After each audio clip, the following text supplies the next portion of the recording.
Hoy, Romel! Ano naman ginagawa mo dyan at tulala ka na naman? Ate naman eh. Sa pangangarap na nga lang ako nagiging masaya eh. Sumisingit ka pa. O, bakit hindi ka naman masaya? Bakit? Ate, tumigil na tayo sa pag-aaral. Tapos, yung mga kapitbahay natin, unti-unting nawawala dahil dun sa mga bandito na umikot yan sa lugar natin. Tapos, sa isang araw, minsan 2 beses na lang tayo kumakain. Sige nga, ate. Sabihin mo, ano ay kututuwa ko? Kumpleto tayo. Diba nga ang sabi ni nanay, di bali na maghirap tayo basta kumpleto tayo. Basta sama-sama tayo.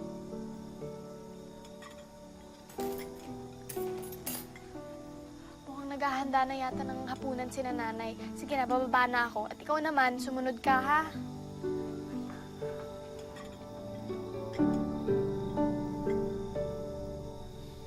Tapos na nga sa pera, umiinom pa. Alam ng delikado ang lugar, nagpapagabi pa. Huwag mo naintindihan si nanay. Lasing lang kasi umuwi si tatay kaya galit siya. Mila naman. Alam mo naman, birthday, kumpare. Mas gugustuhin ko pang umuwi sa'yo kaysa sumama sa aking mga kaibigan, di ba? Halika na nga dito, kumain na tayo. Halika na, kumain na kayo.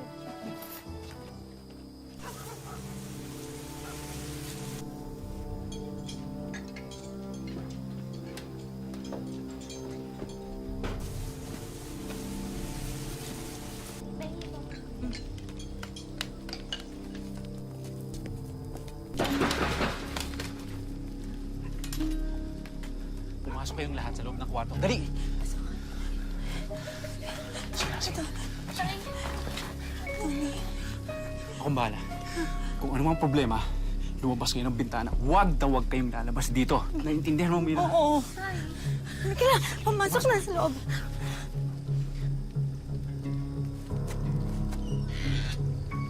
Ano kailangan nyo? Maniningil lang ang pautang. Rowena, ikaw nang bahala sa mga kapatid mo. Huwag kayong gagawa na kahit na anong ingay. Si Romel. Wala ho akong natatandang utang sa inyo. Alam mo ba, lahat ng nakatira sa lugar na to, nagbabayad ng utang. Tawagin mong buwis na binabayaran para mabuhay kayo ng matiwasay at tahimik. Pasensya na ho. Malit na nakita ko sa pagsasaka. Tumigil na nga sa pag-aaral ng mga anak ko. Kung wala kang perang ibabayad, pwede ka namang magbayad sa ibang paraan. Balita ko, maganda ang asawa mo. At nagdadalaga na ang mga anak mo. Nagdadala yung pamilya ko! Nasaan nga ba ang pamilya mo?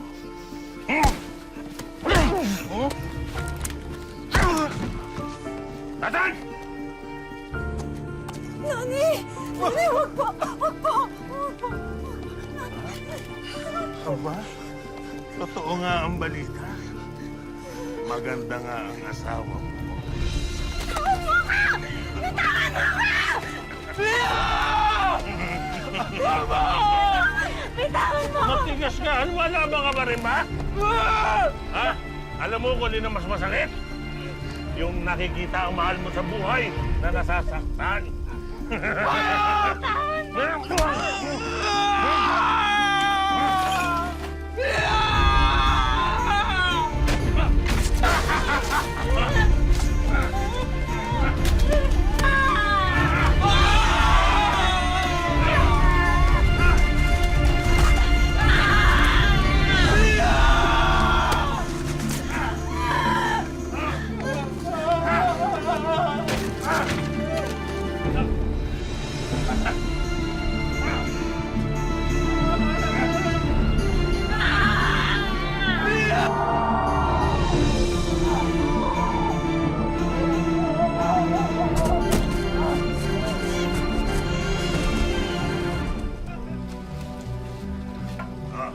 huli ang asawa mo.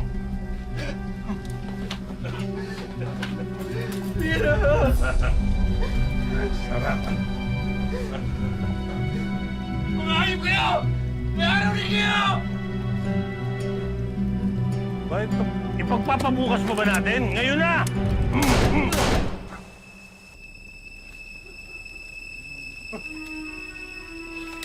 Bayad na naman kayo. Kaya na!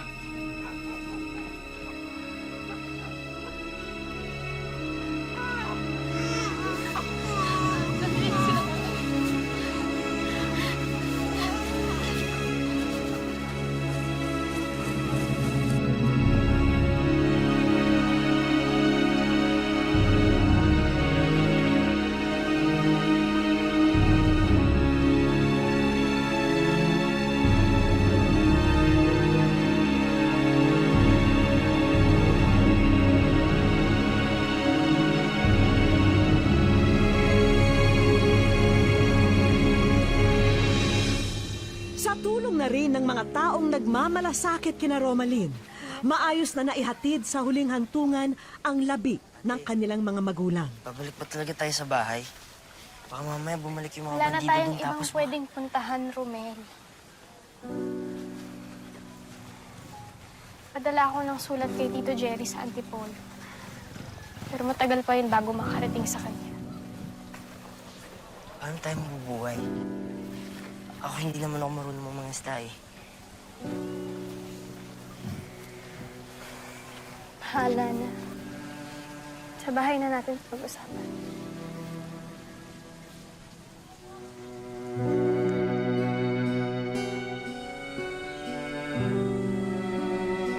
Kuya, nagugutom ako.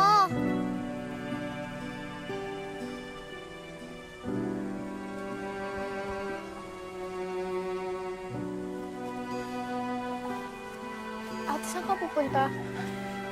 Ate. Ate, huwag ka naman ganyan.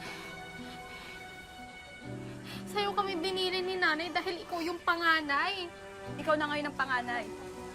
Ayoko na! Ate, huwag mo naman kaming iiwan ng mga kapatid mo. Wala na nga si nanay at...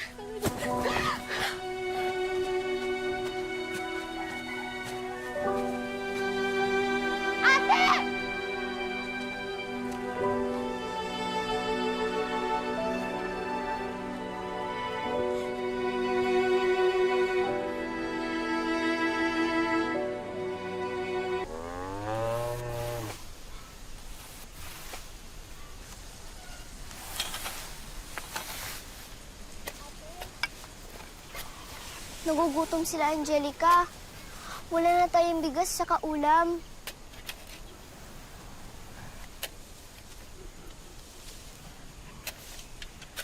Ang bahala. Pupunta ako ng bayan, maghahanap ako ng pwede mautangan, ha? Romel, tuloy mo lang yung pagtatanim dito, ha? Ito ka lang, ha?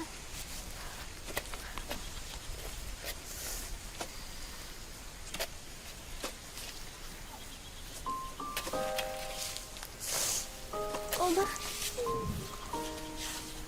bakit ka umiiyak? Ha? Aalis po kasi kayo eh. Baka hindi na rin kayo babalik. Parang si Ate Rowena. Chinedine, hindi ko kayo iiwanan. Kahit anong mangyari, kahit saan tayo mapunta, hindi ko kayo iiwanan, ha? Pangako yan, pangako sa inyong lahat. Tama na, ha?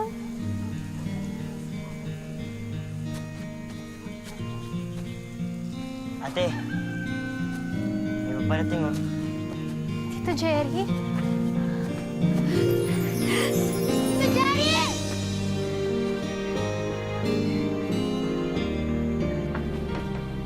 Oy, bilisan niyo na dyan. Nag-aantay si Tito. Mga damit nyo na lang kailangan yung dalhin, ha? Salamat po ulit, Tito, sa pagpunta niyo, ha? Ang totoo niyan. Hindi ko na po alam yung susunod kong gagawin niyo. kayo kailangan pabayaan. Lalo ngayon, wala na magulang nyo. Pero, paalala ko lang sa inyo, ha? Hindi ako mayaman tao. Kaya ko lang bigay sa inyo, tsaka ng tiya nyo, yung simpleng buhay. Walang problema po yun, Tito. Basta magkakasama kami. Kayang-kaya po namin mag-tiis. Iniisip nga namin ng tiya Edna nyo kung ipaampun natin si Norilyn at Jenilyn sa ibang tao.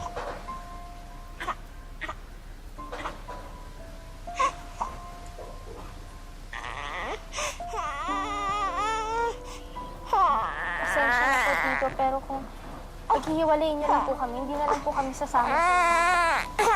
Di bali na maghirap na po kami kung sasama-sama kami. Romalyn, sige na nga. Wala na mag-iwa-iwalay. Sama-sama tayo. Doon na kayo lahat titira sa amin. Salamat po, Tito. Natuloy ang pagkupkop kina Romalyn ng kanilang Tito Jerry. Ngunit sa halip na makapagsimula ng panibagong buhay, mistulang nakamarka na kay Romel ang matinding takot sa tuwing naalala ang trahedyang sinapit ng kanilang mga magulang. Pasok na, Romel. Oh, Edna, ito yung mga bagong anak natin. Si Romel, si Jenilyn, si Bunso, si Norilyn. Ang ate nila, si Romalyn at yun, si Angelica. Natutuwa ko makilala kayong lahat. Nakahanda na yung kwarto ninyo sa itaas. Tara, samahan ko kayo. Alay, ha?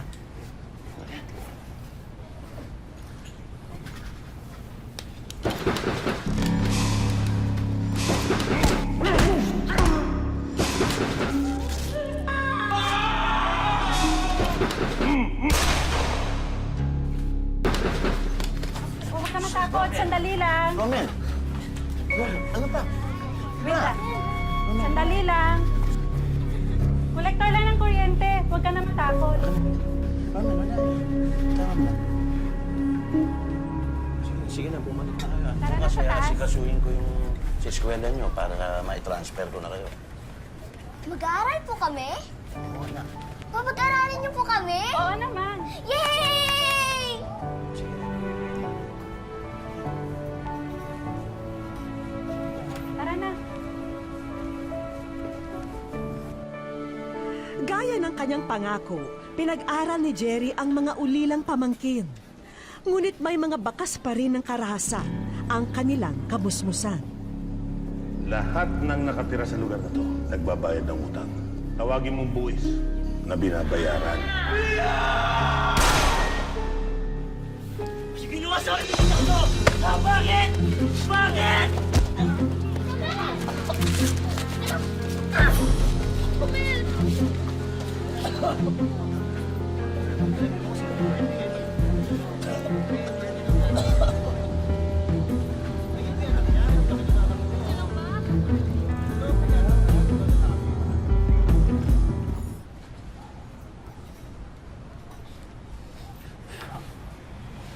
Mabuti na lang, napakiusapan ko yung pamilya nung nilusob ni Romel kanina. Hindi na raw sila magrereklamo sa barangay, pero sagot pa rin natin yung pagpapagamot. Alam mo, alam ko na dadating at dadating yung panahon na mahihinto sila sa pag-aaral. Kaya nga nalulungkot ako dahil mabibigo ako sa pangako ko kay Romalyn. Bukas pa naman ang offer nila kumare sa atin. Handa nilang ampunin si Angelica at Norilyn. Sigurado naman mas magiging maganda at maginhawa ang buhay nila doon.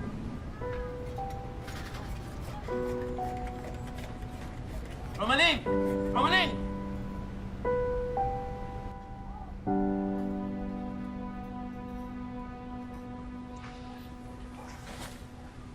Mga anak, pwede ko ba kayong makausap?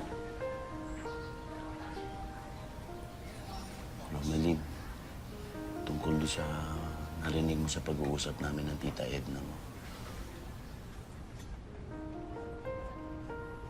Mga anak, alam niyo ba yung isa sa mga kwento ni Haring Solomon? Yung sa Bible? Hindi po. Ganito yun, mga anak. Isang araw, merong dalawang babae. Nag-aaway. Nagtatalo sila. Kasi pareho nila sinasabi na sila ang ina ng isang sanggol. Ang ginawa nila, iniharap nila, dinala nila kay Haring Solomon yung sanggol. Ang naging desisyon ni Haring Solomon ay hatiin ang katawan ng sanggol sa dalawa para tabla sila. Yung isang babae, pumayag. Pero yung isa, hindi. Ang sabi niya, ibibigay na lang daw niya sa kaagaw niya yung sanggol. Bali napunta doon sa pangalawang babae yung sanggol. Kasi aram ni Haring Solomon na hindi pwedeng pabayaan ng isang tunay na ina ang kanyang anak kaysa mawala o mamatay.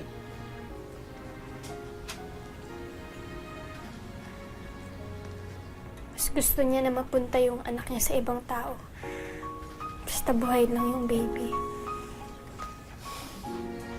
Maling, naiintindihan mo ba o naunawaan mo yung sinasabi ko?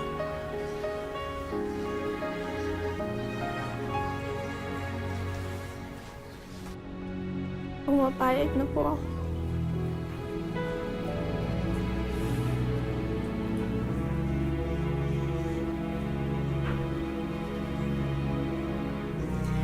Pumapayag na po ako na ipampun sila.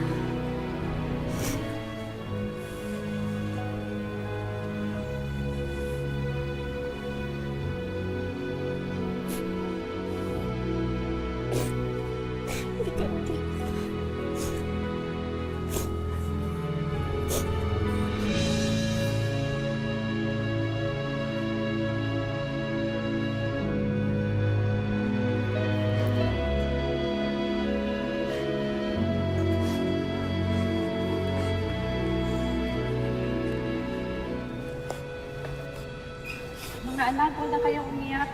Nangako naman sila na hindi nila ipagkakait sa inyo yung mga kapatid nyo. Pwede nyo naman sila dalawin paminsan-minsan. Hayaan nyo na, mga anak. Papaalam naman natin sa kanila na ampun lang sila. Pero kayo pa rin yung mga tunay nilang kapatid. Alam nyo, mahirap man, pero kailangan natin gawin to eh. Sigurado naman ako giginawa ang buhay nila doon. Bagamat mabigat sa kalooban ni na Romaline na mawalay sa mga nakababatang kapatid, napapayag na rin siya na ipaampun sila dahil mas malaki ang posibilidad na mapaganda ang kinabukasan nila sa pangangalaga ng iba.